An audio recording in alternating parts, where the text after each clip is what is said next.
Année électorale pour la République du Congo avec la tenue de la présidentielle du 20 mars. 2016 a été fortement marquée avant et après cette date historique par un certain nombre d'événements. Des événements, surtout sociopolitiques, dont l'ampleur avait exposé le Congo au bord de l'éclatement. Au nombre des Congolais qui n'avaient ménagé aucun effort pour mettre le pays à l'abri du chaos, se trouve l'écrivain-chercheur, le docteur Michel Innocent Peya. Ses ouvrages, Entre le bon sens et l'alternance absolue, L'Afrique à la croisée des chemins, Démocratie à l'africaine, Osambe Kinzonzi, La vie ou la mort des États, L'unité de commandement dans l'organisation civile et militaire au Congo-Brazzaville et bien d'autres, ont été de véritables guides pour de nombreux acteurs et citoyens congolais et africains. Amoureux du débat intellectuel et fervent défenseur de la paix et de l'unité dans la diversité, Michel Innocent Peya avait initié et organisé le 27 février 2016 une conférence débat sur le thème « Le management des nations, l'incertitude dans la gouvernance des États ». Ce jour, 27 février 2016, l'amphi 1600 de la faculté de droit de l'université Mariangwabi est pris d'assaut par le monde universitaire. Près de 12 000 étudiants et enseignants sont face à l'écrivain-chercheur pour un échange sur cette problématique tirée de son ouvrage « L'unité de commandement dans les organisations civiles et militaires au Congo-Brazzaville ». Je me suis posé une question. Quel est le problème à poser dans votre thématique? Est-ce que l'improvisation dans la gestion des États, ou bien ce que vous avez développé par rapport à Maurice Taylor et Taylor? Est-ce que nos dirigeants n'ont pas facilité ce chaos par la politique de la terre brûlée? Est-ce qu'ils ont compris? Comme vous avez dit, le consensus, le compromis? Est-ce qu'ils ont compris cela? L'improvisation, c'est justement tout ça. Toi qui veux commander aux autres, tu n'es pas sourd, tu n'es pas fédérateur. Tu veux t'improviser. Mais la conséquence, c'est quoi? Ça va nous amener à l'efficacité. Tu n'es pas efficace. En ce moment, on ne parle plus de l'unité. L'efficacité, c'est l'inefficacité. Parce que toi, tu t'es improvisé, tu t'es pas préparé à diriger une association. Tu n'es pas préparé à diriger un parti politique. Tu n'es pas préparé à diriger un gouvernement. Tu n'es pas préparé à diriger l'État. Tu t'es improvisé. C'est pourquoi dans mon ouvrage, j'ai parlé de l'initiation au pouvoir dans mon ouvrage Entre le bon sens et l'alternance absolue. L'initiation au pouvoir. Toi qui veux commander les autres dans le syndicat, dans le parti, dans le gouvernement, dans un État, il faut que tu sois préparé à nous supporter, il faut que tu sois préparé à nous comprendre, à gérer nos problèmes, à gérer nos humains, à gérer nos difficultés. J'ai dit tout à l'heure que quand l'unité de commandement est brisée, quand l'incertitude ronde, ça déstabilise un État.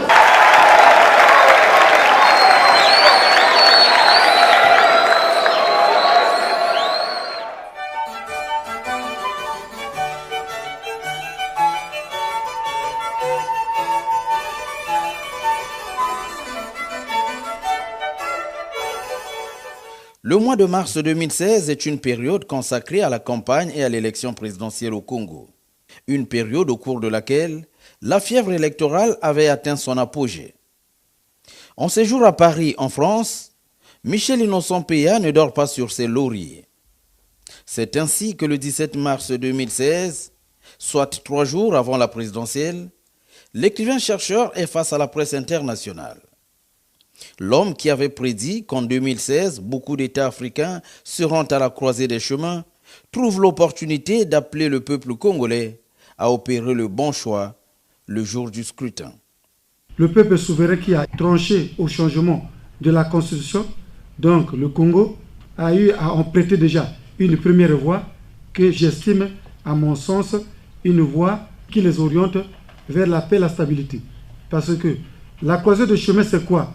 Où vous choisissez la voie de l'instabilité ou vous choisissez la voie de la stabilité. Et si le choix est mal fait, il vous conduit à l'instabilité. Si le choix est bien fait, vous conduit à la stabilité. Il revient aujourd'hui aux Congolais de choisir quel est le chemin à parcourir. Aujourd'hui, nous avons 9 candidats aux élections présidentielles. Donc, le Congo se trouve devant 9 chemins. Parmi les 9 chemins, les Congolais se doivent de choisir l'unique et qui pourra assurer la destinée du pays. Mais si le choix parmi les 9 est mal effectué, en ce moment, ils empruntent le chemin du non-sens. Voilà pourquoi je dis que le Congo se trouve aujourd'hui à la croisée des chemins parce qu'ils doivent de choisir une voie parmi les 9 proposées. Au cours de cet échange avec la presse, l'écrivain-chercheur est aussi abordé sur la question de la crise économique qui frappait déjà bon nombre de pays. C'est une situation qui conduit les États qui aujourd'hui qui ont leur budget en déséquilibre à une situation d'incertitude. Une situation d'incertitude économique. Parce que l'incertitude peut être provoquée par des hommes, ça peut être aussi un cas de force majeure qui peut arriver. Et c'est en cela que nous faisons allusion.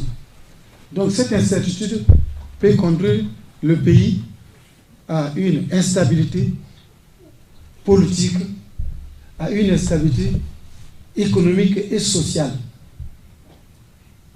C'est pourquoi, au Congo comme ailleurs, la plupart des États qui se trouvent dans cette situation, ils ont besoin des leaders visionnaires, charismatiques, et qui peuvent assurer ce que j'appelle la dictature de l'urgence et de l'action salutaire, qui peuvent prendre des mesures très fortes et qui peuvent permettre au pays d'atteindre les objectifs dans le temps et dans l'espace. Il faut des leaders qui ont la maîtrise de l'environnement national et international. Il faut avoir des leaders qui soient en mesure d'assurer la diversification économique. Il faut avoir des leaders qui peuvent diversifier les activités génératrices du revenu.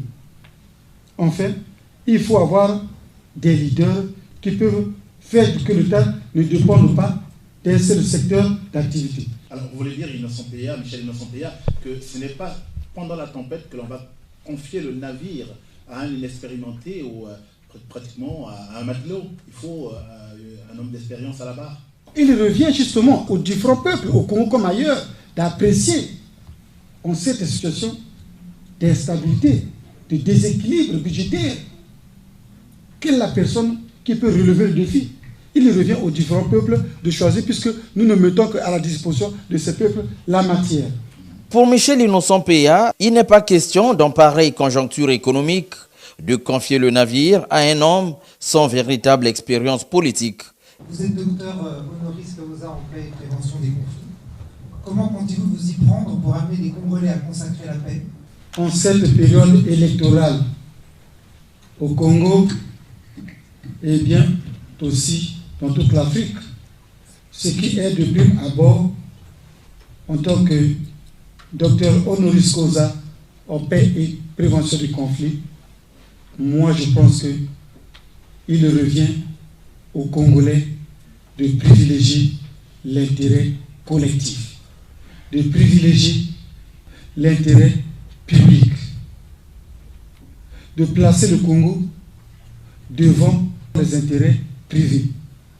Il revient aux Congolais de savoir que chacun de nous peut avoir des biens, chacun de nous peut avoir sa famille, chacun de nous peut avoir des problèmes, mais ce que nous avons tous de commun, c'est l'unique bien qui est le Congo. Que personne, pour ses intérêts privés, ne peut mettre le Congo à feu et à sang. Que personne, pour des intérêts particuliers, peut engager le peuple dans les souffrances inédites. C'est pourquoi nous devons tous privilégier l'intérêt public, l'intérêt commun. Nous devons tous privilégier l'unique bien que nous avons tous en commun. Cette conférence de presse qui s'est tenue en présence des membres de la diaspora est l'occasion pour l'écrivain-chercheur d'évoquer le rôle cardinal de la diaspora dans le développement des États. La diaspora constitue une lumière et qui doit éclairer les compatriotes et qui doit permettre aux compatriotes d'opérer le bon choix. Quand on est membre de la diaspora, on est de prime abord ambassadeur de sa famille, ambassadeur de son ethnie. Donc, la contribution de différentes diasporas aux différents choix qui se passent dans les pays d'origine est de mise. Aujourd'hui, il est vrai de savoir que les jeunes ont beaucoup de problèmes. Les problèmes liés à leur formation, les problèmes liés à l'emploi, les problèmes liés à la sécurité, les problèmes liés à la stabilité des États. Et cette même jeunesse que j'estime être à 75% des populations votantes au Congo, en Afrique et puis dans le monde entier, et que je pense qu'il est devenu un agent économico intelligent. Si, aujourd'hui, par rapport aux grandes préoccupations qui s'imposent à cette jeunesse, ils pensent qu'ils doivent faire le choix sur un leader parmi les 9, moi je pense qu'il revient à eux de légitimer leur choix. Parce que, ici, je l'ai dit, quand le choix est mal fait, vous conduit au déluge. Et vous savez, les problèmes de choix, aujourd'hui, doivent préoccuper tout le monde. Tous ceux qui ont la chance d'avoir sous eux un certain nombre de gens, les intellectuels, la société civile, l'armée, les confessions religieuses.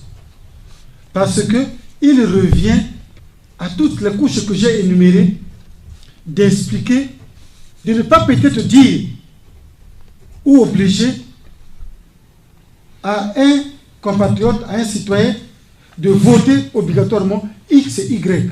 Non. D'expliquer la notion de choix. Qu'est-ce que le choix? Et quand le choix est mal fait, vous conduit où? Donc même les confessions religieuses ont une lourde responsabilité d'expliquer aux fidèles la notion de choix. Parce que même on a besoin de prêcher Dieu. On a besoin de donner la parole de Dieu dans la stabilité, pas dans l'instabilité. Donc les questions de choix doivent préoccuper la société civile et tout le monde. Que ce soit la force publique, que ce soit tout le monde, la société civile. Il revient à tout le monde d'expliquer aux gens qu'est-ce que le choix. Et quand il est mal fait, il peut vous conduire où? À la misère, comme au bonheur, à l'instabilité, comme à la paix. C'est pourquoi la notion de choix doit préoccuper tout le monde. Après cette rencontre avec la presse internationale à Paris le 17 mars 2016, Michel Innocent Peya rentre au bercail. Le 20 mars 2016, c'est le jour de l'élection présidentielle. Citoyen congolais digne de ce nom, l'écrivain-chercheur ne peut s'empêcher d'aller accomplir son devoir civique. Choisir parmi les 9 candidats en lice celui qu'il croit disposer des valeurs sûres et du bon sens pour la conduite des affaires de l'État. Au sortir du bureau de vote, il ne cache pas ses impressions. Le Congo est réellement à la croisée de chemin. D'ailleurs, je l'avais prédit et écrit dans mon ouvrage Entre le bon sens et l'alternance absolue, l'Afrique à la croisée de chemin, que d'ici 2017-2018, il y aura près de 26 États qui seront confrontés au problème de choix, soit de changer ou maintenir leur constitution, soit de changer ou maintenir leurs différents dirigeants. Mais il revient souverainement à chaque peuple de choisir le chemin selon ses spécificités, selon ses particularités, selon l'histoire vécue et selon les projets que le pays se fixe. Au lendemain de l'élection présidentielle et de la proclamation des résultats, un climat malsain est provoqué par les ennemis de la paix. Le 4 avril 2016, des bandits armés attaquent les positions militaires et policières dans les quartiers sud de Brazzaville. C'est la confusion totale qui laisse place à toutes sortes d'interprétations et d'opinions. Présent dans la capitale française le 8 avril 2016, soit 4 jours après le déclenchement de cette situation, l'écrivain-chercheur décide d'éclairer la lanterne de la presse sur ces événements malheureux. Je voudrais dire que mon pays, la République du Congo, venait d'être secoué et je m'incline devant la mémoire de ces victimes. Je voudrais adresser toutes mes condoléances à ces différentes familles touchées et aussi témoigner que c'est tout le Congo dans son entièreté qui a été touché. Et je condamne avec fermeté ces actes de barbarie et dans le souhait que ces genres d'actes ne se reproduisent plus dans notre pays. Dernièrement, vous avez parlé de la race des hommes rares qui vont et reviennent. Je me demandais si le président, si vous pensez que les Congolais voient le président Denis Sassou Nguesso comme cet homme.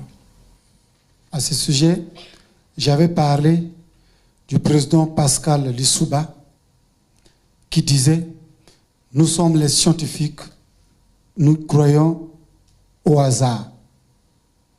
Mais quand le hasard se répète, ce n'est plus du hasard. » Donc pour moi, les hommes qui vont, qui reviennent, ce n'est pas du hasard et c'est des gens et qui doivent avoir les destins liés à leur nation.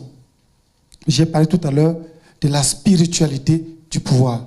J'ai d'ailleurs défini ce concept dans mon ouvrage. En effet, pour prétendre diriger, il ne suffit pas seulement d'avoir et d'affirmer son ambition. Il ne suffit pas seulement de le désirer ou de le vouloir ou encore de se sentir capable. Encore, il faut qu'au-delà de la simple possession de qualités et compétences extraordinaires, avoir une valeur intrinsèque et sûre. Il faut être un homme d'État. Par homme d'État, nous voyons un homme pas comme les autres, un authentique serviteur de la République caractérisé par l'éthique, la gouvernance, la déontologie politique. Il ne suffit pas de chercher le pouvoir. Le pouvoir lui-même se choisit, un homme volontairement de ce genre par le peuple. Ça s'appelle la spiritualité du pouvoir. Alors justement, Michel Innocent-Peya, on y est, les Congolais se sont choisis Denis Sassou Nguesso, mais cette élection, elle est sujette à caution pour les candidats non élus et les remous sont sans fait sentir. L'Afrique, Michel Innocent-Peya, cette Afrique, aurait-elle finalement le monopole de la contestation électorale? La contestation électorale n'est pas seulement d'essence africaine. Et même en Occident, il y a des contestations. Vous vous souvenez, en novembre 2000, il y a 16 ans aujourd'hui, George Bush fils et Al Gore avaient eu ce même problème de contestation des résultats électoraux. Ils sont allés même jusqu'à reprendre... on a dû recompter les voix une à une, oui, on se souvient. Oui. Jusqu'à ce que la Cour constitutionnelle, au dernier ressort, a validé les résultats en faveur de George Bush fils. Oui. Et en 2007, puisque nous sommes en France, il y a eu ce même problème entre le président Nicolas Sarkozy et Ségolène Royal.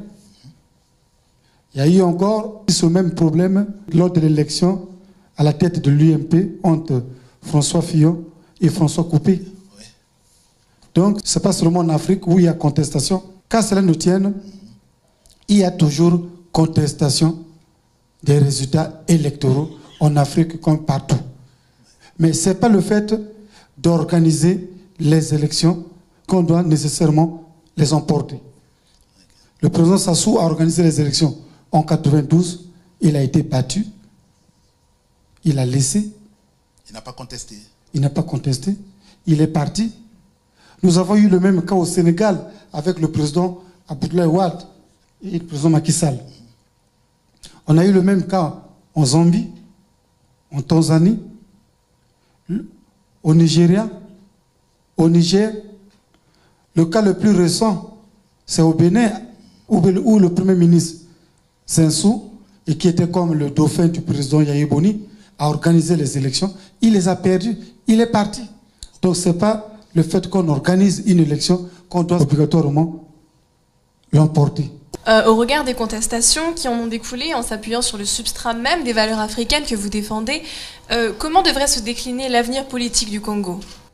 Dans la vie d'une nation, il y a un temps pour toutes choses. L'heure de la discussion est passée, où il y a eu confrontation des idées, et nous avons un chef d'État qui est élu.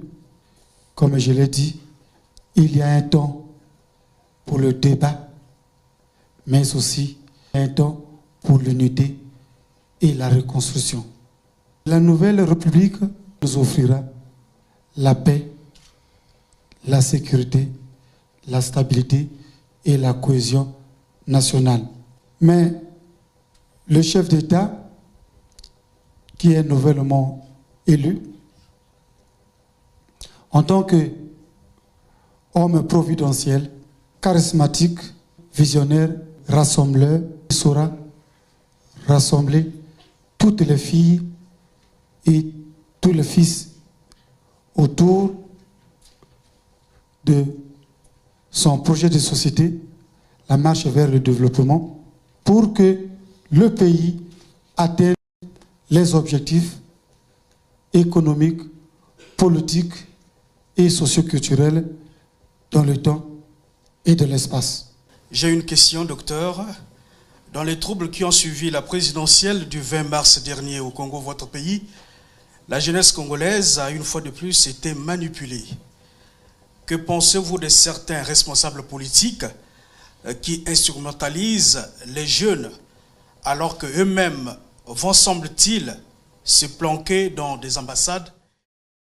La jeunesse est utilisée comme marchepied pour permettre à certains hommes politiques d'atteindre leurs objectifs, pendant que la jeunesse congolaise et africaine a des Kalachnikov dans ses mains.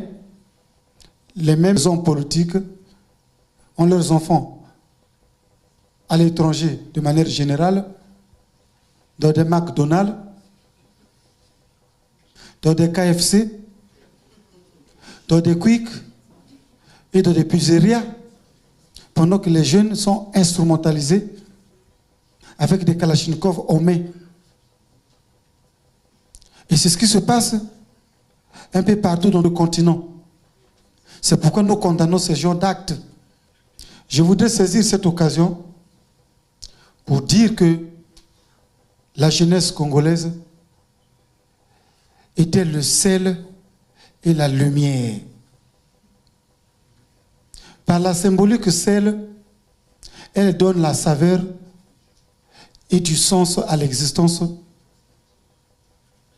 de la République du Congo.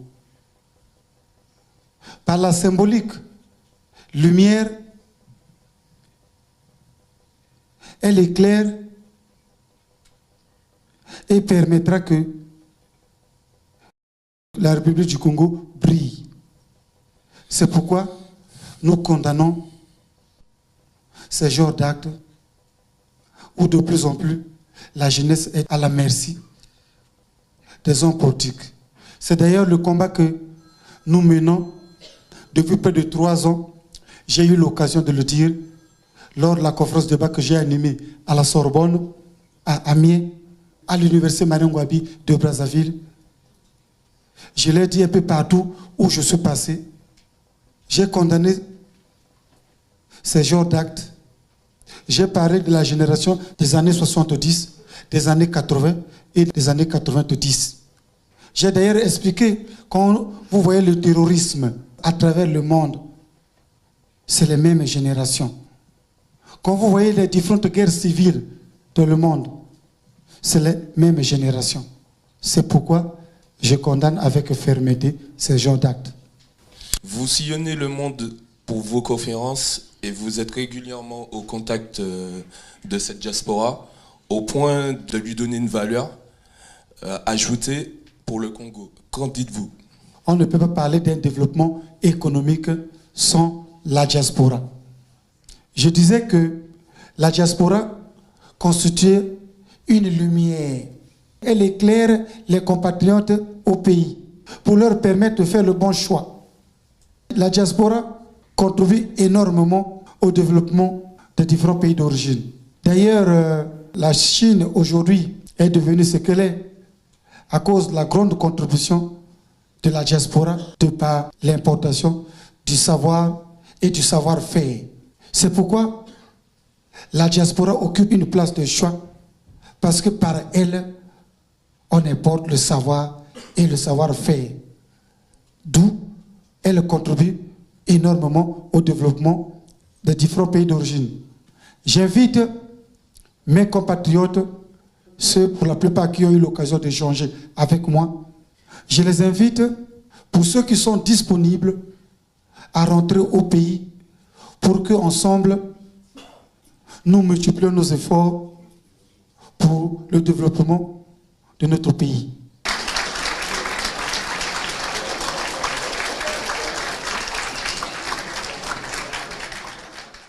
De retour à Brazzaville, Michel Innocent Peya constate les dégâts des événements du 4 avril. Des édifices publics incendiés, parmi lesquels le siège de l'arrondissement 1 Makele-Kele. Une situation qui laisse le maire et ses collaborateurs à la belle étoile. Touché par cet état de choses, Michel Innocent Peya est allé échanger avec les autorités de Makele-Kele sur l'épineuse question de la destruction des édifices publics. Une question sur laquelle l'écrivain-chercheur s'est apaisanti à la page 288 de son ouvrage « Entre le bon sens et l'alternance absolue, l'Afrique à la croisée des chemins ». Cette attitude de destruction, fruit de l'instrumentalisation de la jeunesse, ramène le pays au cycle construction, destruction, reconstruction. Maurice Morel Kiwuzu, maire de Makele-Kele, affirme qu'on reconnaît les vrais amis dans des moments difficiles. Je suis un homme républicain. On reconnaît les bons amis quand un ami est dans le malheur. Merci. Merci, monsieur. Le reste, c'est nous donner ça dans le nom de Dieu. Merci. Qui vous le remettra. Merci beaucoup. Ceci, on n'oubliera jamais ce geste-là d'aujourd'hui. Que Dieu vous garde, le Tout-Puissant. Il y a quelques jours, lors d'une conférence de presse que j'ai tenue à Paris, en France, devant la presse internationale et les diasporas africaines, j'avais décrié tout ce qui venait de se passer à Makele-Kele. J'avais dit que le Congo avait perdu une partie de son histoire parce que nous avions les actes de naissance, les actes de décès, les passeports en cours de visa et signature, enfin toute la monographie de Makele-Kele qui avait été brûlée. Monsieur le maire, la sagesse africaine nous renseigne lorsque la case d'un frère est brûlée, ce qui fait plus mal, ce n'est plus l'acte posé par les méchants, mais plutôt le silence et l'indifférence des amis et les autres frères. Des distinctions honorifiques reçues par l'écrivain-chercheur en 2016, c'est celle de Dr honoris causa du Conseil libéraux américain. La cérémonie de remise de cette distinction se passe à Lima au Pérou le 21 mai 2016, en présence d'un parterre d'invités de marque.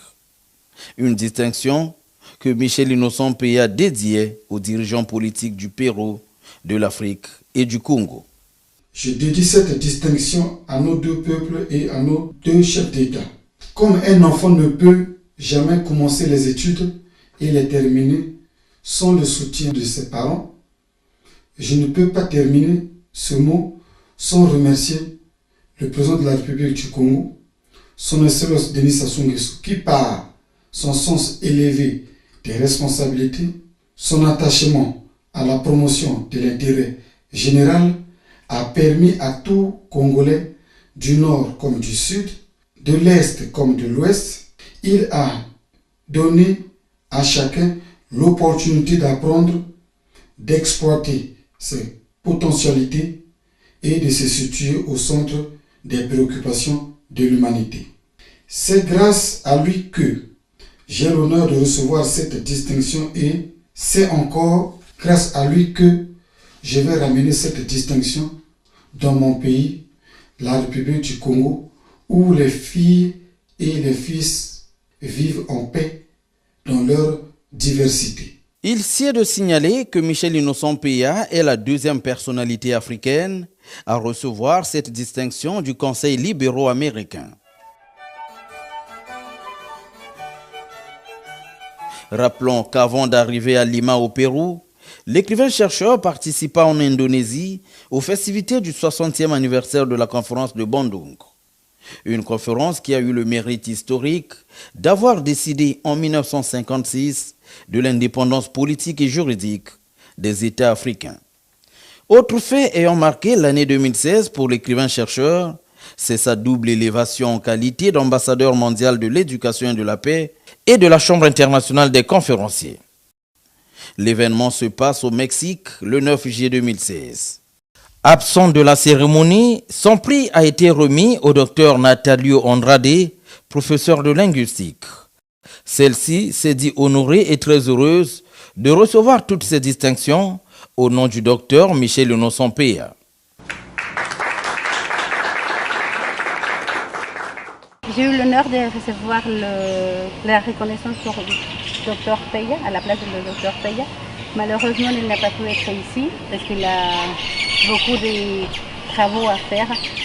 Et je suis vraiment heureuse et honorée de l'avoir reçu à sa place, car c'est un prix, c'est une reconnaissance très importante pour lui. Parce qu'il toujours, lui, son travaux toujours été sur la recherche en la démocratie. Et ces recherches, il a mené à visiter plusieurs pays. Et ces recherches sont connues en plusieurs pays, en la France, maintenant ici, en Afrique aussi.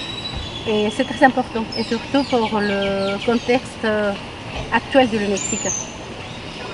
L'année 2016 est aussi marquée par le relais des idées préventives énoncées par l'écrivain-chercheur dans ses publications et ses multiples conférences débats. À propos de la République démocratique du Congo, par exemple, et la crise qui s'en est suivie, certains médias rappellent à l'opinion nationale et internationale que l'écrivain-chercheur avait pourtant proposé des pistes de solutions.